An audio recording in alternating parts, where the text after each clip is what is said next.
तो यही इस एपिसोड की स्टार्टिंग वहीं से होती है जहाँ से पिछला एपिसोड ख़त्म हुआ था।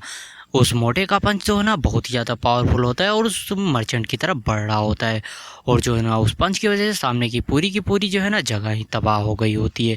आप लोग तो स्क्रीन पर देख ही सकते हैं उसकी पंच की वजह से कितना बड़ा डिस्ट्रक्शन हुआ होता है और पूरी की पूरी सामने वाली जगह ही तबाह हो गई होती है दीवार के साथ साथ।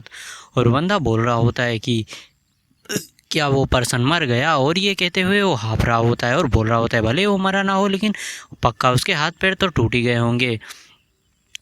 और जो दोनों ऊपर वाले बंदे होते बोल रहे होते हैं कि सच में देखा तुमने, ये है हमारे बॉस की पावर। और जो बंदी होती है वो भी बोल रही होती है, लेकिन हमें सामने से जो है ना एक हीलिंग का साइन दिखाया जाता है और जो मर्चेंट होता है बहुत ही तेज़ी के साथ हील होने लगता है और कुछ ही देर में जो है ना वो पूरा पूरा हिल कर खड़ा हो जाता है।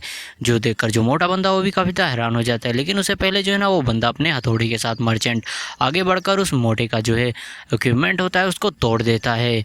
और जो मोटा होता है बोल रहा होता है कि ये बंदा फिर से कैसे उठ सकता है। और जो मोटा होता है दीवार को तोड़ते हुए जो है ना एनर्जी शील्ड को जाकर बेस के दीवार से टकराता है। जो देखकर जो बंदी होती है बोलने लगती है कि सच में जो है ना हमारे गॉड ऑफ वार डिफीट हो चुके हैं, अब जो है ना हमारे पास कोई भी रास्ता नहीं बचा है। और जो बंदा होता है अपने हैमर को फिर से फेंकता है और जो है ना वहाँ की जो भी शील्ड वगैरह होती है वो टूट कर बिखर जाती है टुकड़ों में। और फिर जो हथौड़ा वाला बंदा होता है वो फिर से अपने हथौड़े को चार्ज करने लगता है अटैक करने के लिए और बेस के दीवारों को तोड़ने लगता है। और वो वहाँ पर बहुत ही ज़्यादा तबाही मचा रहा होता है। और जो लड़की होती है बोलने लगती है स्नाइपर वाली अपनी बच्ची से कि तुम यहाँ से भाग जाओ, जितनी दूर हो सके उतनी दूर भागो, मैं इसे रोकने की कोशिश करती हूँ। और जो हथौड़े वाला बंदा हो उसकी तरफ आ रहा होता है और लड़की बोलने लगती है छोटी बच्ची से भागो यहाँ से, और जो छोटी बच्ची होती है वहाँ से भागने लगती है। और जो हथौड़े वाला बंदा होता है आकर उसके जो है ना एक हथौड़ा मार देता है, जिससे जो है ना वो भी तेजी से थर काँपने लगती है और वो अपने घुटनों पर आ जाती है। और जैसे ही जो है ना वो दोबारा देखती है वो बंदा फिर से उस पर हथौड़ा मारने वाला होता है, लेकिन तभी जो है ना वहाँ पर एक सोल्जर आता है और जो उस बंदे को उठाकर दूर फेंक देता है और उसको बहुत ही ज़्यादा इंजर्ड कर देता है। ये देखकर जो बंदा होता है वो भी हैरान हो जाता है कि यहाँ पर क्या हुआ।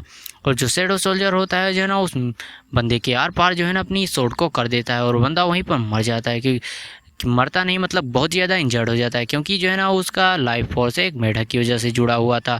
और जैसे ही उस मेढक के अंदर जो है ना शॉट घुसी वैसे ही उस बंदे को भी उसका इफेक्ट पड़ा।